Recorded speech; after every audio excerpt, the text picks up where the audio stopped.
दोस्तों, आज हम जानते हैं कि हमारा डॉलर के मुकाबले रुपया गिरता जा रहा है।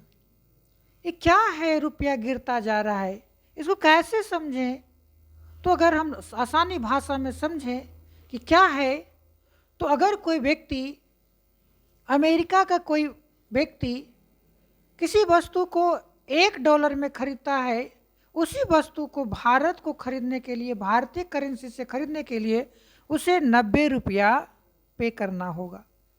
कहने का मतलब हमारी जो रुपया है उसके परचेज शक्ति में, खरीदने की शक्ति में कमी आ गया। ऐसे समझे कि आज से 10 साल, 20 साल, 25 साल पहले हमें 1 रुपया में बहुत सारी वस्तुएं खरीद सकते थे। उदाहरण तौर पर कहें कि 1 रुपया में हम लोग पुराने ज़माने में 20 चॉकलेट खरीदते थे, लेकिन वर्तमान समय में 1 रुपया में सिर्फ 1 चॉकलेट मिलता है। तो क्या हुआ?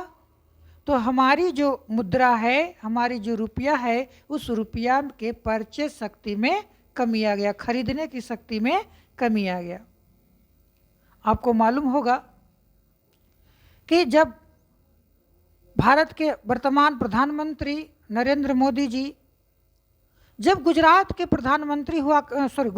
मुख्यमंत्री हुआ करते थे, उस समय जब डॉलर के मुकाबले रुपया गिरता था तो कहते थे कि डॉलर के मुकाबले रुपया गिरना यानी भारत की साख का गिरना, माथा का झुकना। लेकिन आज भारत के जो रुपया है रिकॉर्ड तरीके से गिरता जा रहा है। अब कहेंगे कि इसका प्रभाव हम लोग को, आम जन को क्या प्रभाव पड़ेगा? कोई प्रभाव पड़ने वाला नहीं है। तो कहेंगे आप गलत हैं, इन सभी का प्रभाव आपकी ज़िंदगी में पड़ने वाले हैं। कैसे?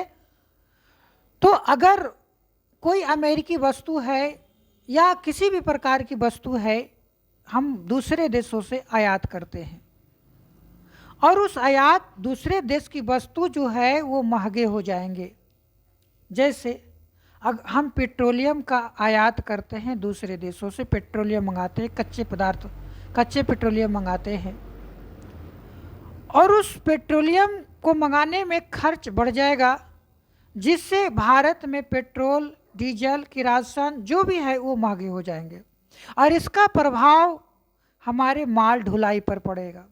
और जब माल ढुलाई पर महंगा होगा, महंगाई बढ़ेगी, तो हमारे जेब पर भी इसका खर्च का प्रभाव पड़ेगा हमारे। और इसके साथ साथ हम लोग अधिकांश इलेक्ट्रॉनिक्स से संबंधित, मोबाइल से संबंधित, लैपटॉप से संबंधित वस्तुएं कहीं न कहीं अमेरिका जैसे देशों से आयात करते हैं। हमारा जो कंप्यूटर होता है, कंप्यूटर का चिप, कंप्यूटर में जो आज के डेट में जितने भी कंप्यूटर के पार्ट होते हैं वो अधिकांशतः जो है कि अमेरिका से आयात किए जाते हैं। तो ये सभी वस्तुएं जो है, इलेक्ट्रॉनिक सामान जो है, कंप्यूटर, लैपटॉप, मोबाइल फ़ोन, ये सभी महंगे हो जाएंगे और इसका प्रभाव हमारे जेब पर भी पड़ेगा। क्योंकि हम जानते हैं कि आज के दुनिया में, डिजिटल दुनिया में, बिना मोबाइल के, बिना लैपटॉप के, बिना कंप्यूटर के हम लोग नहीं रह सकते हैं। किसी भी बिना इलेक्ट्रॉनिक सामान के हम रहना बहुत ही कठिन समझने लगे हैं। दोस्तों, हमारी जानकारी कैसी लगी हो आप कमेंट करके बताएंगे, और यहाँ तक हमारी वीडियो देखने के लिए आप सभी दर्शकों को धन्यवाद। नमस्कार।